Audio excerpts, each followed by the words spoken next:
If you follow me on Patreon, you will know that just in the last couple of days, I've spent time speaking to a great many left-wing extremists, communists, socialists, far-left people. I've actually also had conversations with some right-wing, far-right extremists in the last couple of days, but those were not posted on the internet. And that's kind of a strange, saddening look into the funhouse mirror of the way that political faith distorts other human beings' experience of life on Earth. This video is largely about politics and the way in which our political commitments shape our psychology, our perception of the world. It also happens to be about sex. And then the women in these videos are just like going wild, like they're screaming, like, oh God, right? It looks like they're having orgasms like 10 times during one sexual encounter. What I've heard again and again in my debates with communists in the last several days, what I've heard again and again is a very peculiar self-sabotaging mode of thought, whereby they artificially lower their expectations to such an extent that it justifies their own position in life as frustrated revolutionaries. It justifies their ethical position as people who make excuses for regimes that were failures.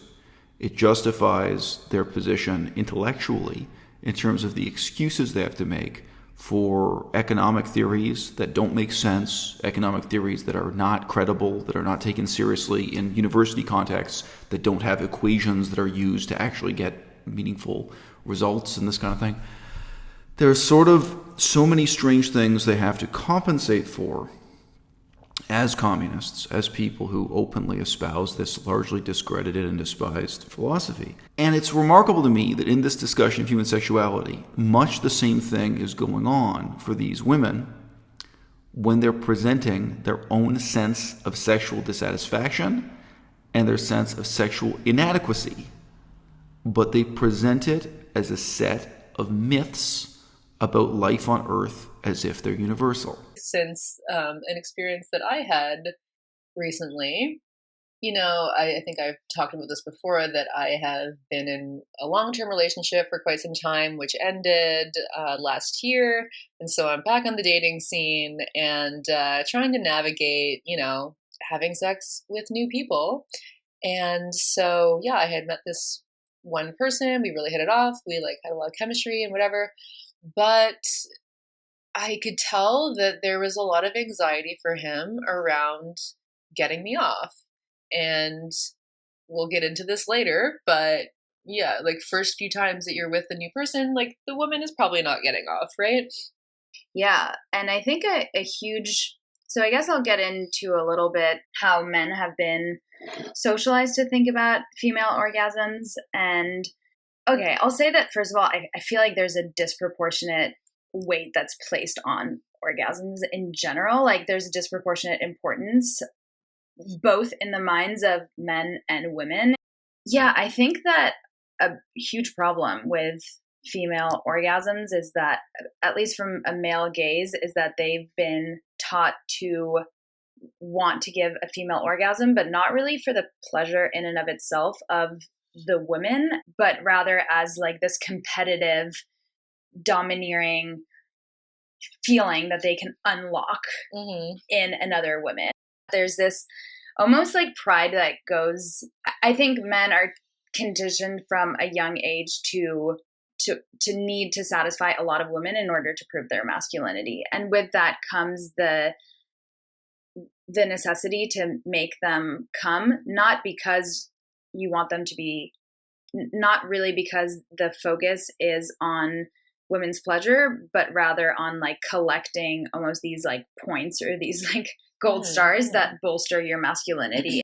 I mean, from the conversations I've had with other men, and one I'm thinking in particular, they don't talk about sex that much amongst themselves, the intricacies of women's bodies or how they're feeling emotionally connected or not to their partner, but it's more I made her come, or I fucked this many girls, or it still is very hierarchical, competitive, way of looking at sex, and basically just looking at sex as a way to bolster your own dominance and masculinity. Mm-hmm. So I think that it does lead to feelings of like failure and self-loathing if you're not able to fulfill that role as a man. Mm-hmm. And so it's really toxic for both parties. Mm-hmm. Like the majority of porn is male gaze porn, but it's stuff that like a penis would find pleasurable, but it's not stuff that a vagina would find pleasurable. No. Like we talk about this all the time, but like if there's like this kind of sound ever, no, right? And the women in those videos, I'm always like that does not feel good. That doesn't feel good ever. No. And then the women in these videos are just like going wild, like they're screaming, like, oh God, right? It looks like they're having orgasms like 10 times during one sexual encounter. And so men walk away from that thinking that like, this is what sex is. And like, this is what's sexy. This is what women find sexy. This is how an encounter should look like. And then, so yeah, of course, like women also feel this pressure to perform during sex and to be like, making all these noises and like feigning like they are orgasming. Mm-hmm. If I'm faking it, you're going to think that what you're doing works and is that what you're doing gives me pleasure.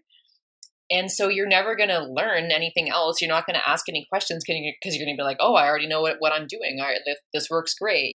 Like how many men have I slept with who have been in like long-term relationships? And I'm like, oh my God, yes. Yeah. And like, yeah, they're going hard on the clit. They're like doing the like, they're putting my legs above their neck. They're like just doing the like P and the V in and out without any wave motion or anything. And I'm like, really? Did your last girlfriend enjoy this? Because I know she didn't. I know. Flat out she didn't. So I'm like, I guess she made you believe that she did. And now I have to deal with this. And then if I start to say, if I don't fake it, then you think something's wrong with me, or you think there's something wrong like with our sexual chemistry and that like we just don't fit together. Every vagina works differently, and we're not claiming to know everything about how every vagina works.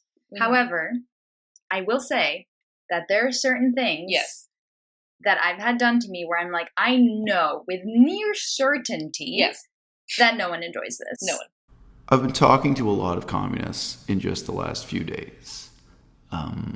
And I've been reminded of the extent to which communists in the year 2019 are people who have to live balancing a set of very contradictory forces at all times.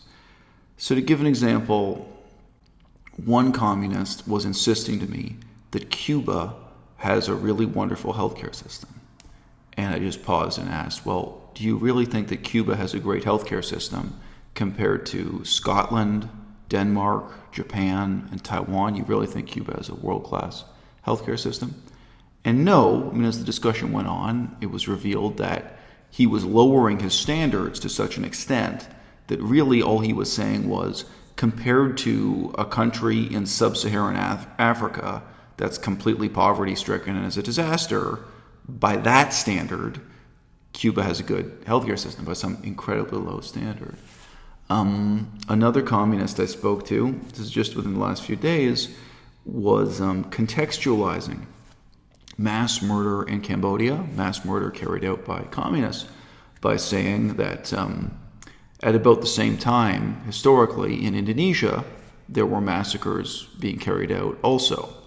And he really was using this to justify. Well, in a sense, what he was saying was, how dare you complain about mass murder carried out by communists in one place when there's mass murder carried out by other people who are not communists in another place. And you could say that this is, again, kind of, in an absurd sense, lowering your standards so that the disasters that have been real-world communist regimes don't seem so disastrous.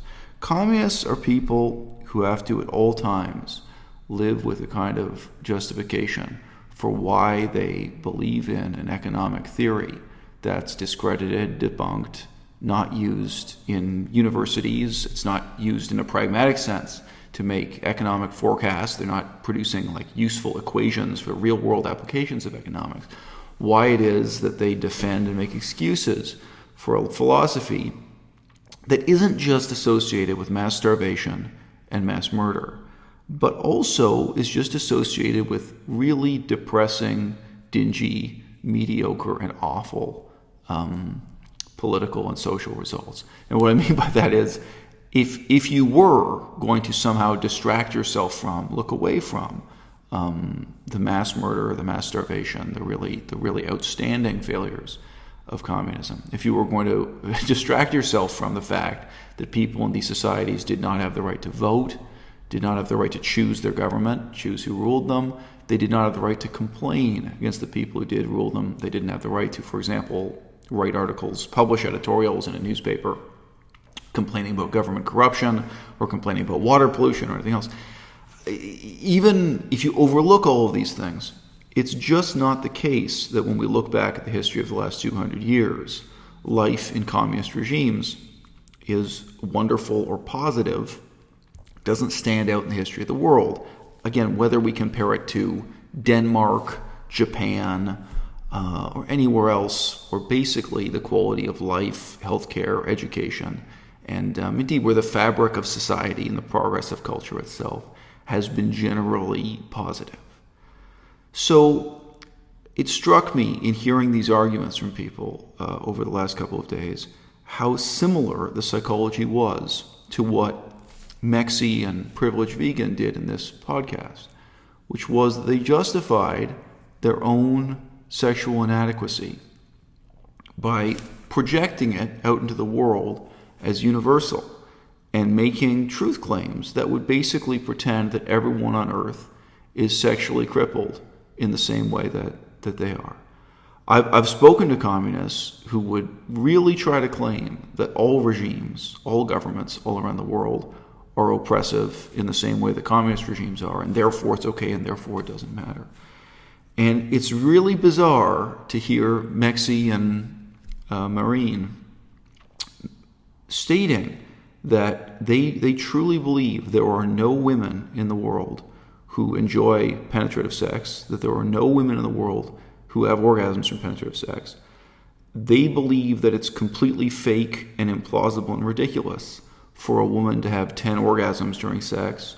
They believe that what they see in pornography, in vanilla, straight pornography, is entirely fake and impossible, that the women expressing, that they're having orgasms and so on. And why do they believe this? They believe it only because their own experience of sexuality is so much more negative.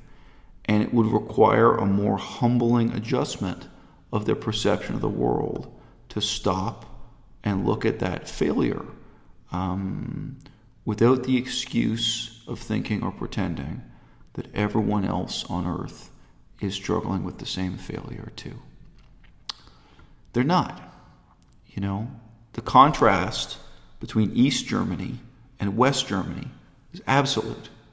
Life in West Germany was better than life in East Germany for everyone, not just the rich and the poor alike. The contrast between North Korea and South Korea is absolute. Life in South Korea, still today, it's not just better for the rich, it's better for the poor, it's better for everyone. Education, healthcare, the fabric of society. And at almost any point in the 20th century, life in a place like Japan or a place like California was better than life in the Soviet Union, life in communist China under Mao Zedong. There's just no comparison. It's a kind of inverse jealousy that communists engage in. I think they get into a really fragile state of mind where what they want to do is preclude the possibility of allowing themselves to think in terms of that humbling comparison.